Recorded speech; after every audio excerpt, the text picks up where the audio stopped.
fart the nastiest fart in the history of farts, and if you're a pretty girl, people might even applaud you for farting. Pretty privilege is a privilege for a reason, and you need to use it to your benefit if you actually want to live a better and a softer life, especially if you are neurodivergent. I'm a neurodivergent myself, and I know for a fact that I'm not built for a normal 9-to-5 job. But I also understand that some fairy is not just going to come to my room one night and grant me all of the things that I want. I'm going to have to be strategic about facilitating the life that I want. And a lot of us grew up with the idea that beauty doesn't matter as much as brains, and if you're smart enough, it will take you anywhere. It's who you are on the inside that matters more. And that's all nice and dandy, and you have enough in your life when you're taken care of, when you don't have to worry about basic necessities.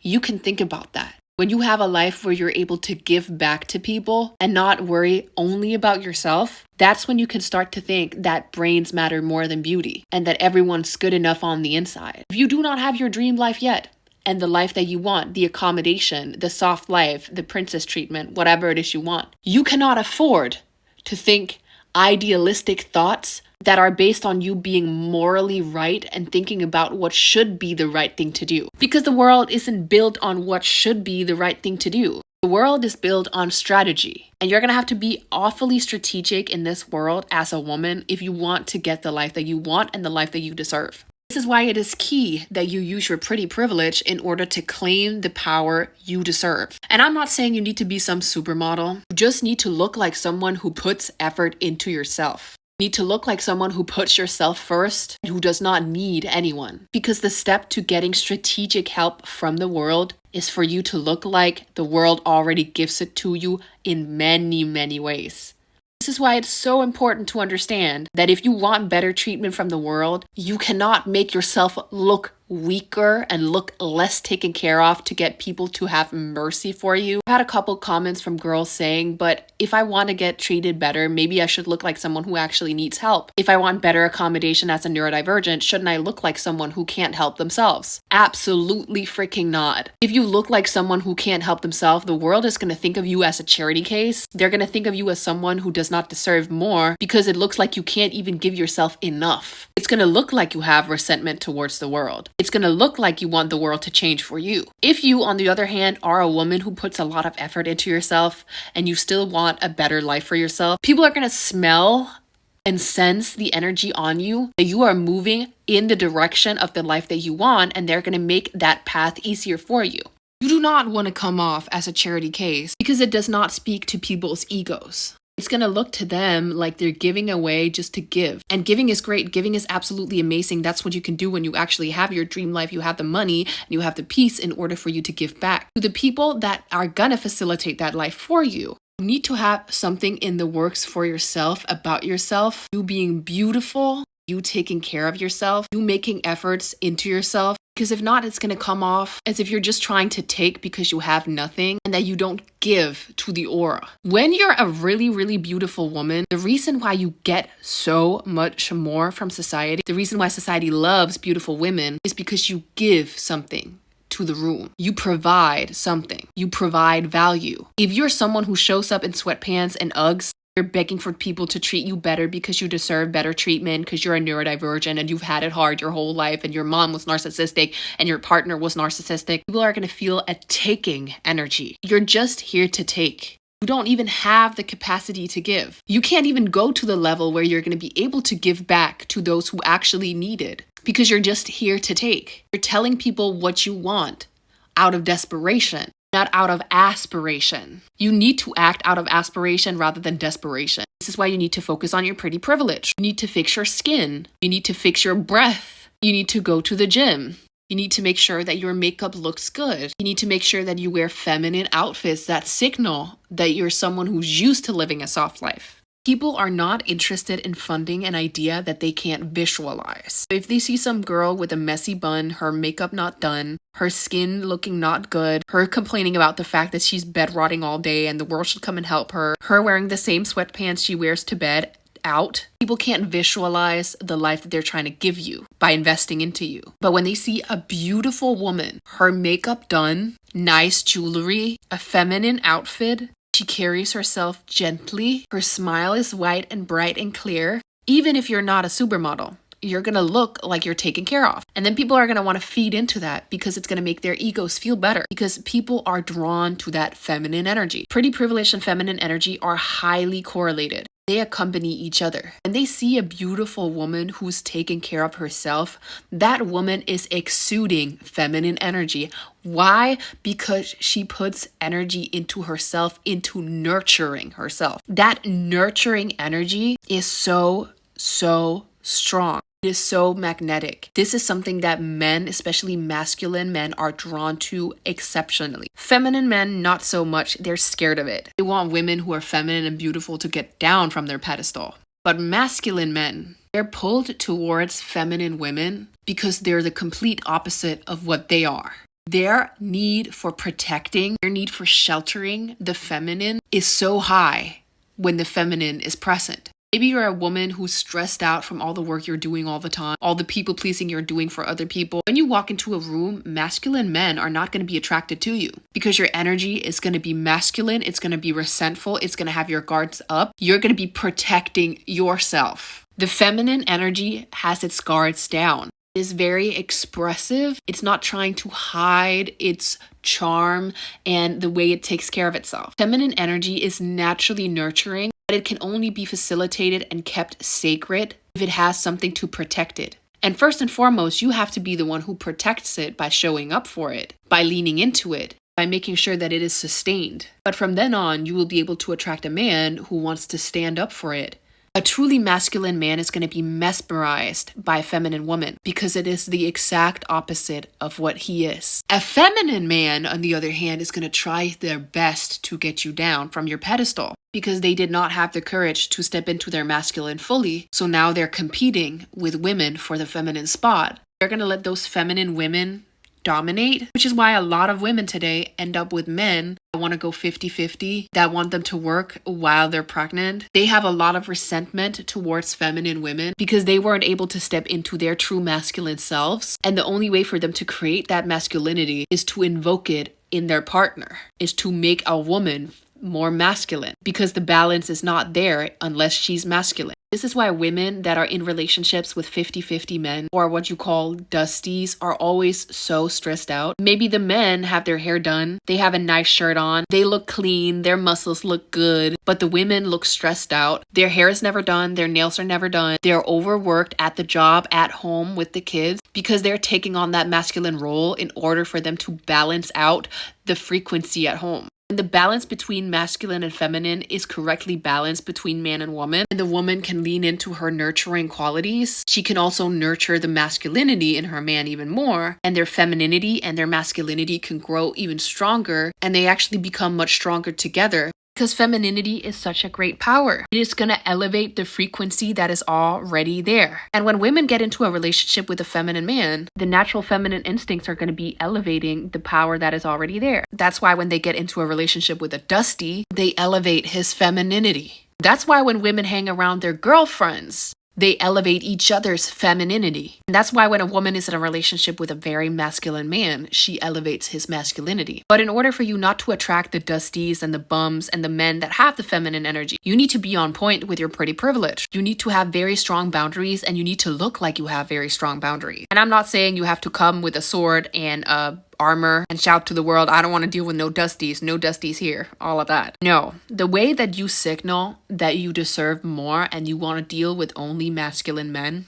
is through the way you dress and through the way you do your makeup and through the way you carry yourself. It's also through your boundaries, which is also a major part of you making an effort with yourself. It creates stronger boundaries because you put effort into yourself and you do not want anyone to spoil the effort you've put into yourself. So what you're going to do is you're going to protect it. You're going to not settle, and you're energetically going to make it very clear that you only respond to a masculine man. And this does not mean that you're going to be hostile or anything. The way for you to signal this is through the way you look. The way for you to get the life that you truly want is through the way you look. It sounds so shallow, but it's actually very smart. And the smartest women know that their looks can take them places that their brains can't. That is what being smart means. Think about it like this. Objectively, if you saw a woman who had no makeup on, short hair, basketball shorts, sneakers, and an oversized t-shirt on, standing beside a woman who had heels, A little pink dress, her makeup done, and her hair long and glossy, her nails done. Who would you think was the most resilient, and who would you think would be the most need of protection? This is just through visualization. It is going to be the girl with the feminine outfit. And that's not saying that the girl with the basketball shorts and the short hair and no makeup can't be a woman who is in need of protection. The world is just very, very visual. And if you do not look like the life you want, the world is not going to push you towards the life you want. This is why you can be a neurodivergent and actually lean completely into your personality. Maybe you have zero social cues. Maybe you can come off as rude because you're direct. If you have pretty privilege, it is going to signal that you already live a life where things are taken care of. So you having that behavior is going to come off very, very natural to that. People are going to correlate you having that behavior, naturally being creative maybe you having a little bit of a hard time interacting socially. They're going to correlate that with the fact that you are a very feminine woman and you're usually protected. So they're going to make you lean even more into yourself because they're going to want to protect you. On the other hand, if you're a woman who's not done up, who doesn't take care of her looks, who has dirty fingernails, her skin looks flaky, and you have zero social cues, and you interact with people in a direct way that to some people might come off as a little standoffish, people are going to assume that it's because you haven't been given much. So they're going to assume those qualities in a negative way. They're going to focus on those qualities way more. They're going to focus on the qualities in a way that makes it seem bad. It's not going to come off as boundary. It's just going to come off as, okay, she's not used to getting this type of treatment, so maybe I should just leave her alone. This is why I say that pretty privilege has nothing to do with you actually looking like a supermodel. It has more to do with you making an effort with yourself. You can have the most beautiful woman in the whole world with no makeup, dirty clothes, and if she does not understand her own inherent value, she's not going to be able to move up using her pretty privilege. She's not going to be able to get the life that she wants, the accommodation that she wants, because she doesn't put effort into herself. It is all within the effort. On the other hand, you can have what you call an average looking woman who knows how to do her makeup, who does her hair every single day, who has her nails done. I mean, even look at older women that are really, really nicely done up. It is clear that these women send a signal that they've been used to being treated well their whole lives. You want to prove to the rich-looking elderly lady that you're a good citizen by helping her, not because you feel bad for her, because you know that that's what she's used to expect from people. So age and looks really rarely have something to do with it. There's always a way for you to hide your pretty privilege, no matter how old you are. When it comes to the conversation of pretty privilege and using it to get leverage in your own life, there's always going to be someone who says, well, what about when you get older and you lose your pretty privilege? Pretty privilege is not something you lose, it's something you nurture, it's something you sustain. The same thing with success. Once you get $1 million, are you just going to sit down and do nothing? Oh, now I'm successful and I'm not going to do anything. No. Success is a habit, it's something you have to keep up with. The same thing with pretty privilege, it's something you have to keep up with. You have to keep up with it or else it will go away. This is why for a lot of people, they think that pretty privilege goes away when they get older. It's because they do not permit themselves to make an effort. They think, oh, now I have children, that means I can't look beautiful. Now I'm 50 years old, that means that I'm an old crone and I can't look beautiful. I think the natural step to getting older means getting uglier. And that is the absolute worst lie in the whole world. Especially in today's age, when we have so many things available to us, we have so much TV, so many personalities online showing that you can absolutely still embrace pretty privilege even when you're older, even when you have kids. It has all to do with the effort that you want to put in, your determination to be able to get pretty privilege, to use it for your betterment. If you're happy with the life that you have right now and you don't want anything more, go ahead, don't make an effort. But if you want a better life, you're going to have to make an effort. You can't just say, I'm an old woman now, I can't make an effort. One of my favorite movies that I watched recently is a movie called Mrs. Harris Goes to Paris. It's about this British cleaning woman whose dream is to get a Christian Dior dress. And she cleans and she cleans and she cleans. She tries her best to scrape together the money for her to be able to go to Paris and just buy that gown. That is her dream. And she is no young woman. She's not early 20s or anything. She is maybe 60.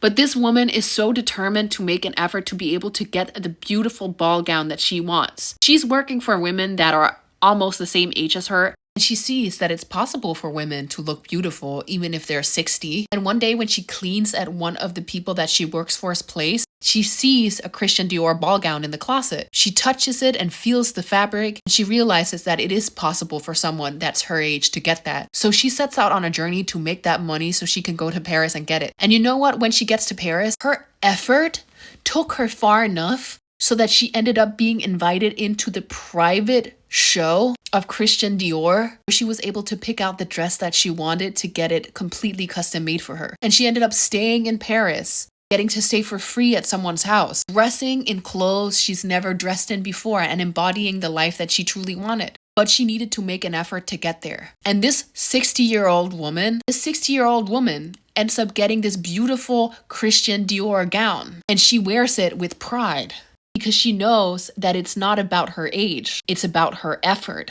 So if you've been walking around with an argument inside your head saying, well, I'm older, I have children, I have a regular job, all of this and all of that, this is not an excuse. You can still get pretty privilege and you can still use it to make your way up. Mrs. Harris did it, so you can do it. When it comes to getting pretty privileged, it's also very important that you understand that you might have to play a little dumb for a little while. I'm not saying you need to play stupid. I'm saying you need to be aware of the fact that you cannot come off as someone who's trying to correct everything, which means you have to lean in to being more curious and asking more questions and getting people to fix stuff for you. And you have to do this in order for people to see that you're someone who wants to make other people shine. And you believe that other people have the capabilities to show you that they're good at helping you. A lot of women are stuck in this masculine energy, especially neurodivergents, where they feel like everything has to be done perfectly. And if they don't do it, then it's not done perfectly. So they always try to take over group projects or they try to take control of everything, which makes everyone in their company feel like they can't do anything right, because essentially they're saying that they can't do anything right, that only the efforts that they make are remotely right, and a lot of the times they even believe that whatever effort they're making is not even good enough either.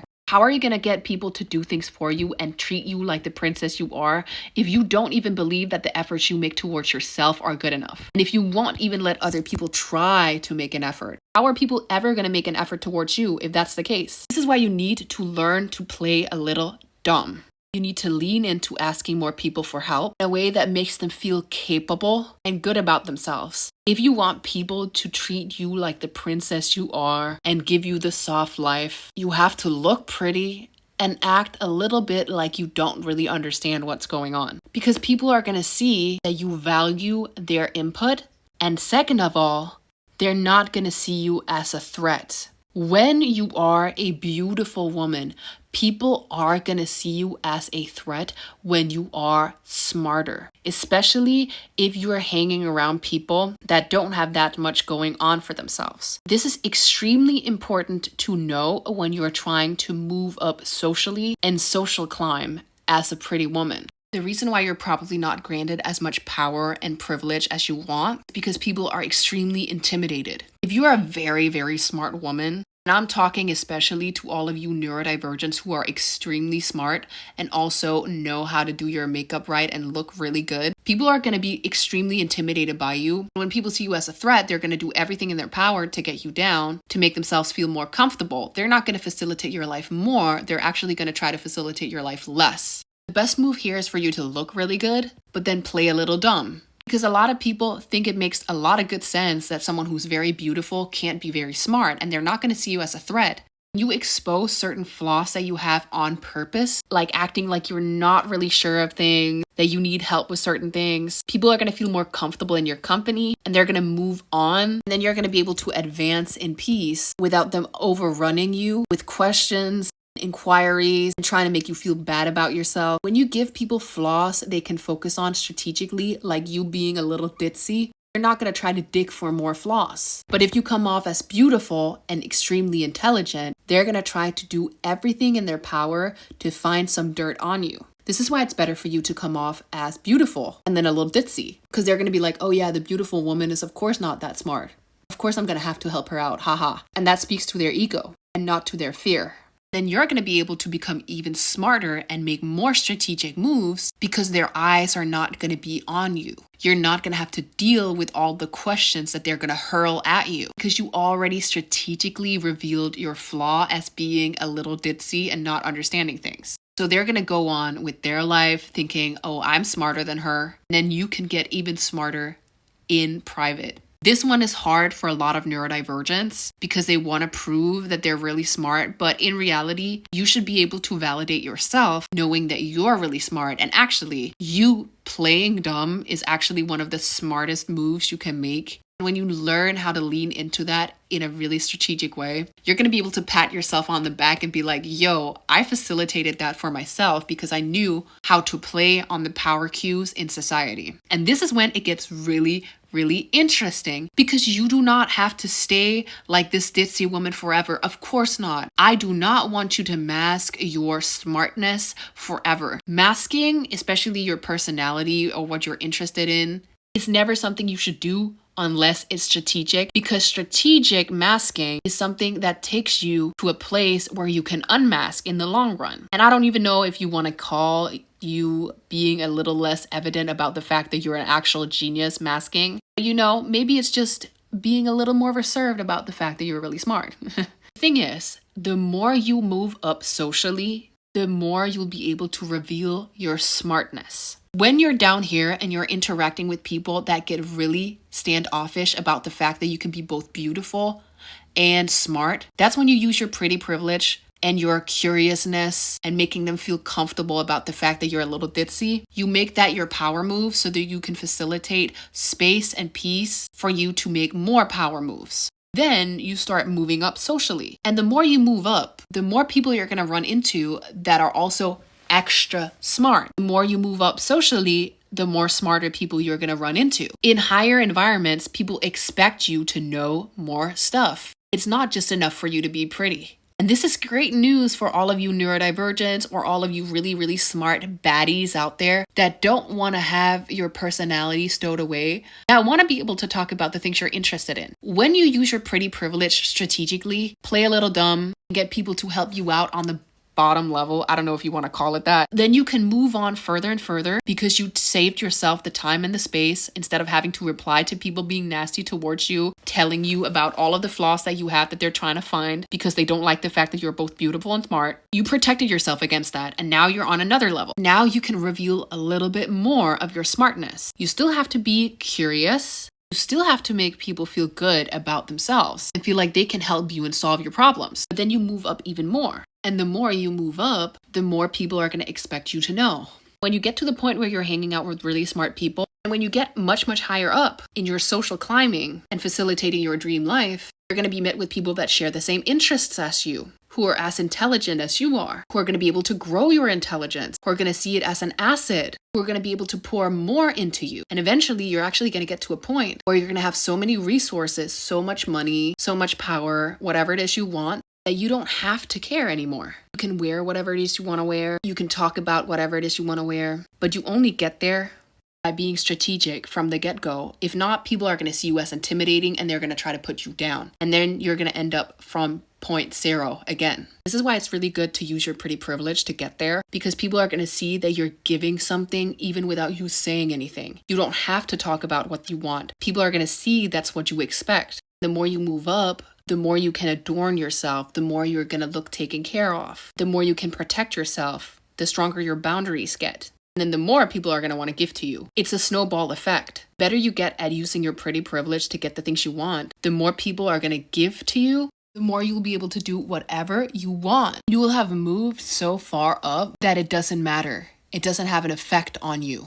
And you'll have the soft life, you'll have the accommodation that you need in order to be able to facilitate that soft life. It all starts with your pretty privilege. You can be as much of a nerd, as much of a diva, as much of anything you want to be. You'll actually be able to realize your own validation way more because now you don't have to worry about ever thinking about surviving. You've acquired a really, really good skill by learning how to play dumb. And that is being curious and inquiring people about things that they can help you with. So you've actually unlocked a trade that's going to be making it much easier for you to receive. You have unlocked the trade of asking. This is something that powerful and successful people master. They know that they're not going to be getting anything from society, anything that they want in their business, in their life, if they do not have the guts to ask for it. And when you use your pretty privilege, you actually kind of set yourself up to say, I deserve this. I'm going to ask for it because I deserve it. I give a lot of value already, and I know that when I ask for things, it's going to be given to me. The only way you're ever going to be given things in society is if you ask for it. And when you're down here and you're wearing your Uggs and your sweatpants and your hair's not done and your makeup's not done and your skin is crusty and you have resentment towards the whole world, of course you're not going to want to ask for the things that you truly want. You might want them and be like, why is the world not giving them to me? But you're not going to have the confidence, the true inner confidence to ask for them out of pureness and validation of yourself. Because you know deep down that you don't deserve it yet, you're not actually able to handle it. You have to expand yourself in order for you to be able to handle what it is that you truly want. And that means that you need to make an effort. And one of the easier efforts to make is to make an effort with your looks, because it also affects how society sees you. Spirituality without the power to control your life is vanity. Pretty privilege gives you the ability to control the trajectory of your life. You can believe that you're very, very spiritual and not make an effort with yourself, but it's not going to take you any closer to the life that you really want. You have to be able to control your own life, and one of the ways you can control your own life is by your pretty privilege. Now you will be able to ask for anything that you truly want because you know you made an effort to deserve it. And the more you ask and the more stuff you get, the more it becomes clear to you that you actually deserve it more than anything. And to a lot of people, you're going to come off as really, really arrogant. But that's normal. That's what happens when you know how to use your pretty privilege right. People are going to call you arrogant. People are going to call you gold digger. You're going to have to let them, and you're going to let them because you have so many resources, so much validation for yourself, so much power to ask and get what you truly want that it doesn't matter what people say about you. They'll be screaming from down here, and because you're up here on a private plane level, you're not going to be able to hear them. But that's because you used your pretty privilege as a way to get your foot in the door. Then you used your smartness to keep the door open by playing dumb, by using your feminine energy, and by setting your boundaries high and never settling for a life that you do not want. Because you deserve the life that you truly want. If you have a dream about a specific life, it is because that life is supposed to come. But you need to use the strategies and the techniques that you can use in order to step into that life. It is your responsibility. When you've taken your pretty privilege to the point where you have anything that you want, you can fart the nastiest fart in the history of farts, and people are going to think it's iconic, and people might even applaud you for doing it. So use that pretty privilege.